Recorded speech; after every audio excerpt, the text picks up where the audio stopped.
Hello and welcome to the Cellar Door. I am in Mansfield. It is a very chilly winter morning, but I'm on my way to warm up at Delatite Winery with some of their delicious wines and a tour of their brand new cellar door.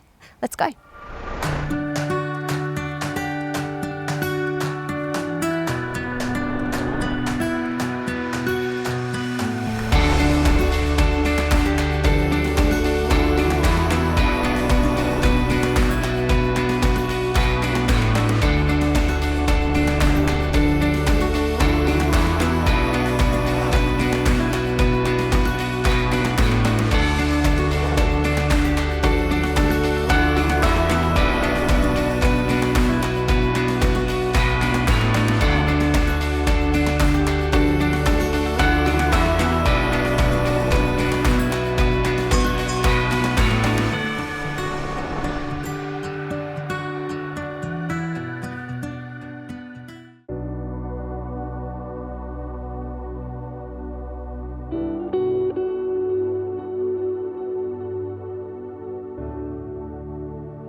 I'm David Ritchie and I've been here at the Delatite Winery for 3 generations. The vineyards were first planted in 1968 by Robert and Vivian Ritchie, my parents. My husband Robert decided to grow grapes without telling me.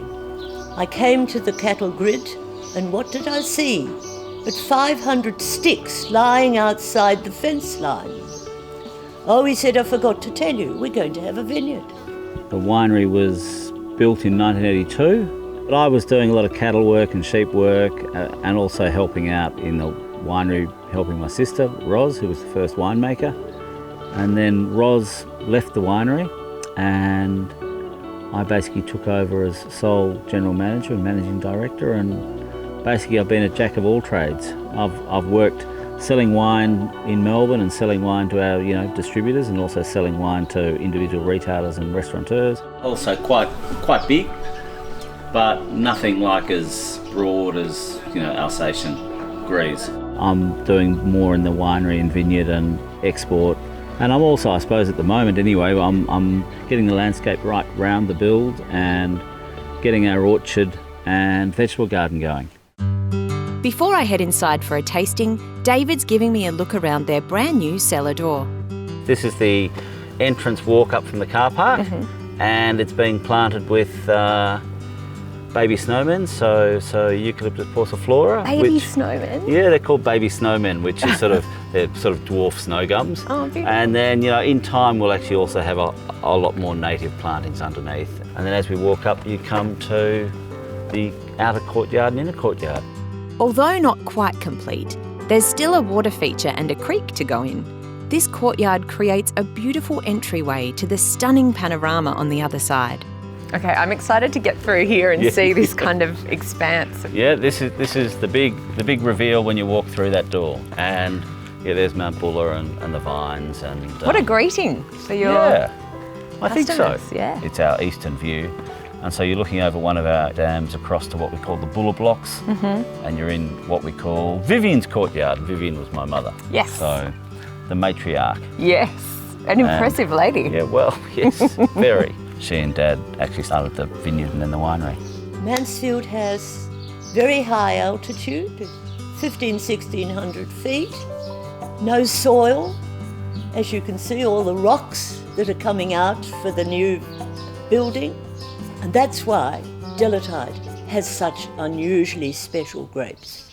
Time to taste the fruits of these special grapes. Let's kick things off with the Riesling. Riesling Gewürztraminer are probably what we were first known for, and what grew really well in this lovely cool climate. Yeah, so is this the German style of Riesling? Yeah, it's very dry, it's got lovely acid, lovely fruit. Here in Mansfield we've built a great reputation for Rieslings, which are both very nice early on in their life and also developed tremendously well over time. So this is the 2019. He did very well with James Halliday with his rating system, so that's always a good thing. We've only just released it in the last, I suppose, couple of months. So it's had extended time in bottle and just showing really well. One of the things we do very differently here these days is, and I suppose for the last 12 years since Andy Browning, our winemaker, came on board, is we don't crush our white grapes, except with the Hell's Window, which we'll look at next. They're just whole bunch pressed, so hand-picked, whole bunch pressed, so very gentle. And it means we don't get many solids and we don't have to add much to our wine. This gentle approach is at the core of Delatite's philosophy. We're looking to be able to put the health back into the soil. Conventional farming uses lots of chemicals, lots of synthetic fertilisers, and these things basically strip the soil of all of its microbes. And without the microbes in the soil, you've got dead soil. Everything's hand-picked. That way the fruit comes in the most pristine and the most undamaged state possible before that gets pressed or crushed to make wine. Because we hand-pick everything, because we don't use chemicals, because we don't use enzymes, we don't use any of these protein finding agents, because our juice and our wines are in much more pristine condition. So you just don't need to add anything to it. Got lovely acid this year, lovely flavour. These grapes are going to be top loaded into our press, and no crushing, just pressed, just like I'm doing now. It's going to be great Riesling.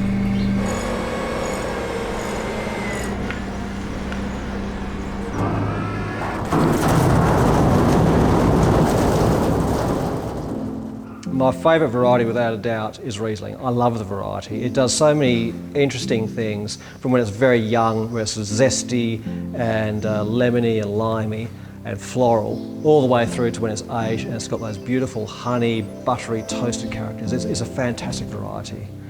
They're fermented naturally, so they're all wild yeast fermented, and a portion of them go into large format oak. So, 500, 800 litre barrels, which it's not for the oak flavour, it's just for the complexity and for the lees contact. And there's no oak at all. It's no. really clean. Yeah, but what you do get is you get a lot more texture and I suppose weight on the middle palate, which without being too, technical about stuff, because the more you talk about wine like that, the less you probably enjoy it. But we think it's a very European way of making wine, and using chemistry, using modern equipment, but going down to the old ways of making wine, searching for doing things naturally to bring better flavour, better quality, and using and less. A more environmentally aware approach as well. Yeah, that's right. We don't add milk products, fish products, egg products to any of our wines, and our reds are unfiltered. So your whole range is vegan? Yep, our whole range. I'm not a vegan, but I eat plenty of meat. But it's lovely that we don't have to add anything, because I think that's, to a certain extent, unnatural. Yeah. This is delicious. Yeah, thanks, George. Thank you.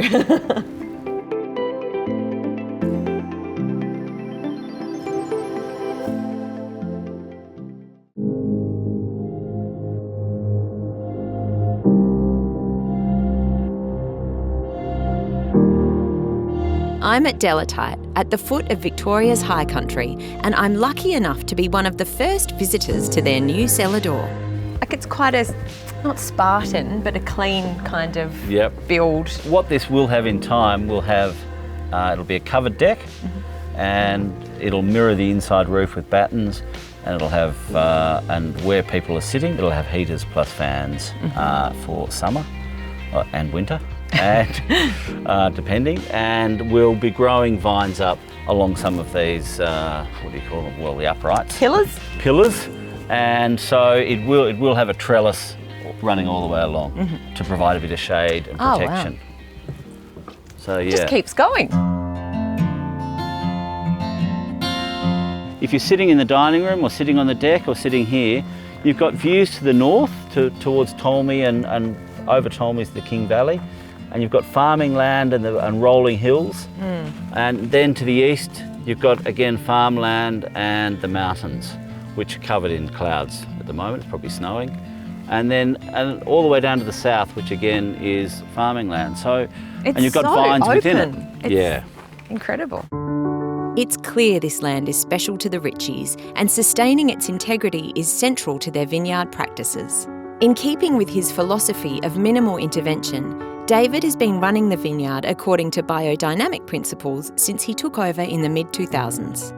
I believe, we're custodians of the land, and we need to leave it in a much better place and a much better state than when we started working it. Commercial winemaking, to me, is very much a matter of just like, well, I'll throw more chemical at the problem and that will fix the problem for me. And I suddenly realised that a lot of these sprays, they just weren't working, and they were killing a lot of beneficial insects in the vineyard, and they were killing a lot of beneficial fungi, actually in the vine canopy. Dead soil leads to poor quality wheat, fruit, whatever it is that you're growing. You need to have richness in your soil to really get fantastic fruit for your wines. You can also see the fact that we don't use any herbicide here. Anyone who thinks we use it, all you have to do is come into our vineyard and you can see all the grass. The vines are now sitting in a rich, biodiverse environment rather than sitting in scorched earth and maybe one grass species in the mid-row, nothing underneath them. I have to admit, at first I was extremely sceptical of biodynamics because it was always presented as being this very, well, to be blunt, airy-fairy type idea. But as I look more into it, there's a fair bit of good science to back it up. It's just a balanced ecosystem, and if you take any one thing out of it, you get into some serious problems. So here is our biodynamic flow form stirrer, and basically we're trying to create vortexes here to put energy into the water. What we have in here is we have a bit of horn clay, BD 500, we've got a bit of manure concentrate, and also we've got some kelp amino acid from Grow Green, which is a fully organic fertiliser which we often spray on vines, so we're just putting this in there as well. The water's pumped from a submersible pump into the top, and then it just runs down and creates a vortex. It creates a circle one way, circle the other. We put it out at a reasonably low rate per hectare. I think it's about 50 litres, 50 litres a hectare. And it really acts, it's got a lot of biological stimulant activity. Back in the cellar door, it's time to taste one of their newer creations. So this is the first of our sort of native wildlife featured range, and it also extends into a Mansfield White, our Mansfield Red and our Tempranillo. And it's sort of our natural range where, it's really about Mansfield, it's about this vineyard, the wines aren't varietal. We feature insects and animals, birds, whatever, which are in the vineyard. And the Hell's Window, this is the first. The priority is to make the best wine we can from a few different varieties. It's very European again, that's what they do, in Rioja, it's what they do in Bordeaux, it's what, they're not worried about the varieties. What they're worried about is how all the different grape varieties and wines meld together to make the best possible wine. The blend that we put together will be Gewürz, Pinot Gris and Riesling. So the reason we choose those three varieties is that the Gewürz gives you beautiful flavour, gives you that lovely musky characteristics.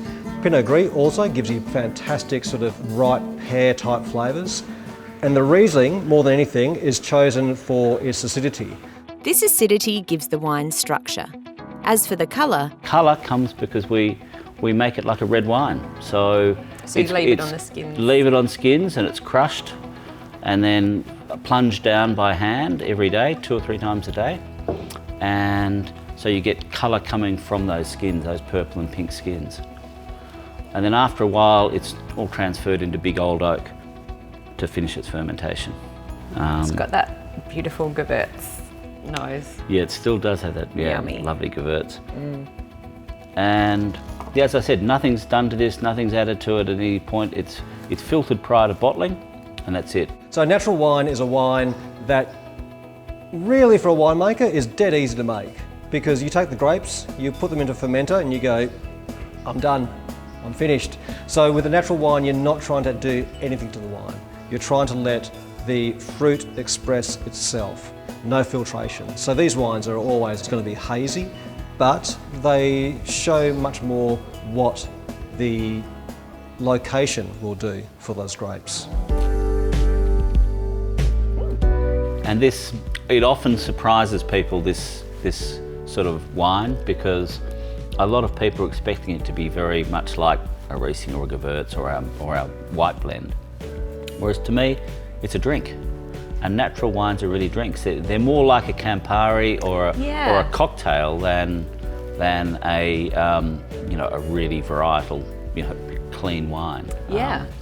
And it's great. It's great in summer. A bit fizzy, ice block. It's just a great drink. And it's the fastest growing category in the world, these sort of wines, and mainly taken up by people from their mid-20s to mid-40s. And delicious. Beautiful. Glad you like it. Just make sure. You talk a lot about this sort of German influence and style. Is that somewhere you spent a lot of time? Yeah, I spent a lot of time, and we had quite a few German winemakers through the 80s, and I've still got very good mates who are German winemakers. Alsace, which is just across the river from the Kaiserstuhl, that area is quite close to me and the sort of wines I like making. And in actual fact, when you look at Pinot Gris and Rieslings from that area of Germany, they are very much like what we make here. And they get a lot more sun in that part of Germany than on the Rhine, and so much closer to what Australia makes.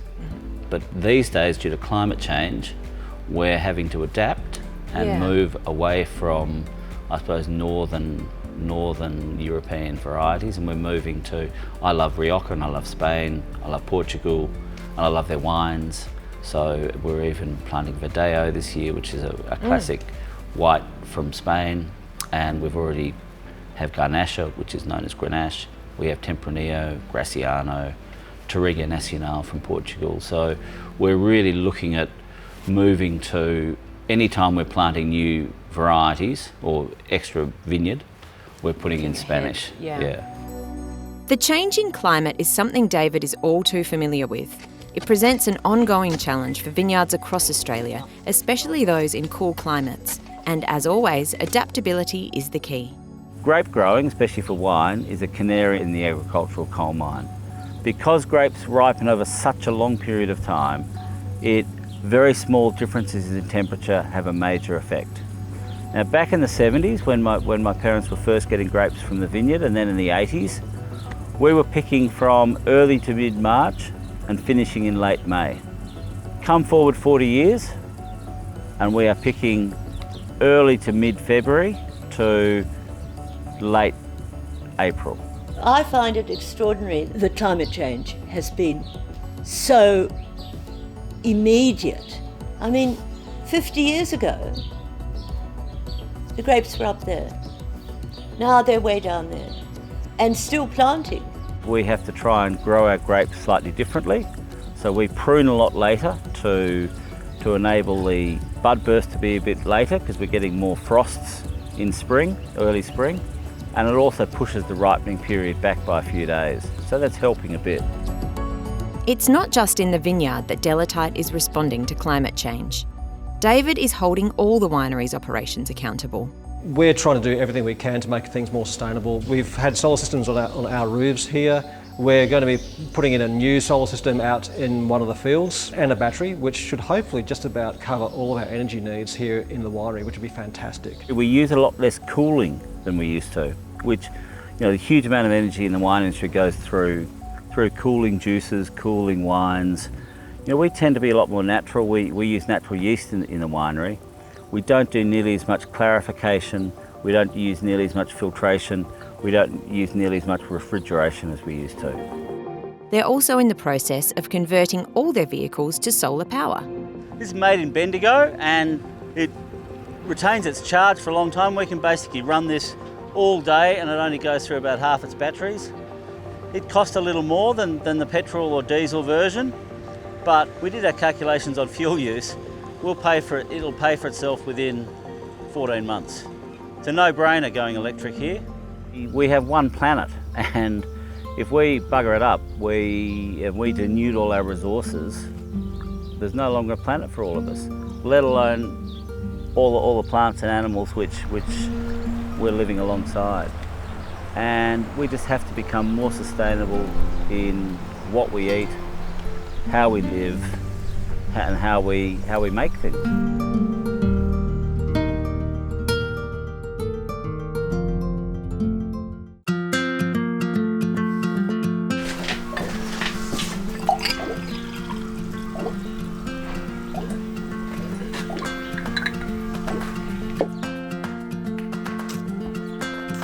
Absolutely scrumptious rosé. There is so much on offer here, but I must confess, red wines are my biggest weakness. Well, one of them. So I'm keen to finish up my time at Delatite with a few of David's favourites. First, the Mansfield Red Blend. This is the first one we've made of our field blends, of the reds, and it's basically a blend of whatever we think will go best in it. Mm-hmm. So this is a blend of Shiraz, Malbec, Grenache and Graciano. And in time we'd like it to be all made from Spanish varieties, but at the moment it's also maybe some Shiraz, but at the moment it has, you know, a range of what you would say are French varieties as well. Mm-hmm. Championing this place being the Mansfield area and what we do with viticulture, with biodynamics and all of that, and making a really lovely red wine. So the percentage changes? Percentage will change every year, and the varietal composition will change every year. And at the Cellar Door, this has taken over as our best-selling red. And it smells amazing. Yeah, it's just very complex. It's quite soft, very easy to drink. Yum. Got lovely soft tannin. Yeah. What's the Graciano flavour? It gives it great structure, gives it good tannin and great colour. And Jancis Robinson always, you know, what she says about Rioja is that when it's a great year for Graciano, it's a great year for Rioja. Mm-hmm. And even though it's a small proportion of it, often, you know, 5 to 15%, it can make all the difference to Tempranillo. And I think we're finding that here now as well, that Graciano for us is a very important part of whatever blend we're doing.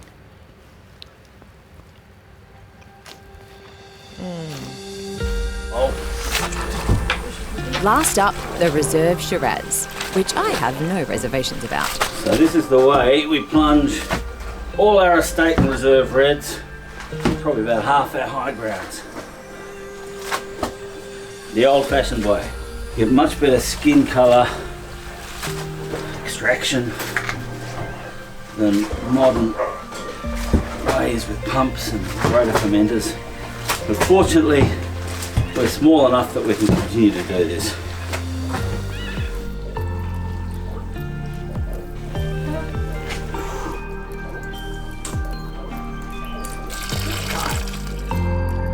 Let's try the Roberts Block Reserve, named after David's father.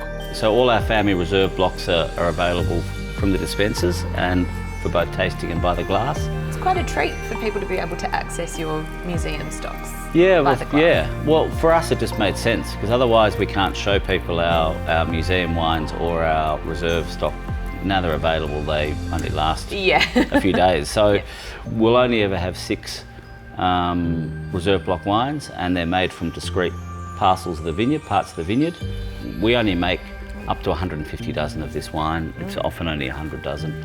I think one year we only made 50 dozen. So it's very limited, and with our reserve block wines, it's a maximum of 250 dozen a year that we can make from those plots. And really, it's the pinnacle of what we can do here with Shiraz. So It normally gets around 100% new oak. Andy might decide to give it cold maturation, you know, before ferment, so just keep it cold and cold soaking it, or it might get extended maturation on skins post ferment. It'll then, you know, after fermentation, it'll go into new oak and then spend Probably 18 months, up to 18 months in oak, but always just trying to look for the right balance. Yeah. But probably an extra 6 or 8 months compared to our normal estate wines. So are those different approaches depending on the vintage in order to try and maintain that signature flavour? Yeah, For it? exactly, George. Can you see that changing as the climate here sort of heats up? Yeah, definitely. I mean, back in the 80s, we were making wines which, looking back on them, were pretty green. We would deny it at the time. You know, our red wines, we'd be picking them late April through to late May. These days we're picking, generally the latest picking is around Easter, so early April to late April. So it's come forward a full 4 to 5 weeks. So, cheers. Cheers to you. Thank you for having me. Thanks, George. I've been to a lot of cellar doors and wineries over the years and enjoyed them all, but Delatite has made a lasting impression on me. David's commitment to the preservation and enrichment of the land here is truly inspiring, and the rewards of his approach are evident in everything from the spectacular cellar door and surrounding gardens through to the delicious wines I really can't get enough of. Just like a fine wine, all the elements have blended perfectly to create a real showstopper. Well, that's it from me at Delatite, and that is it for another episode of The Cellar Door. I'll see you next time.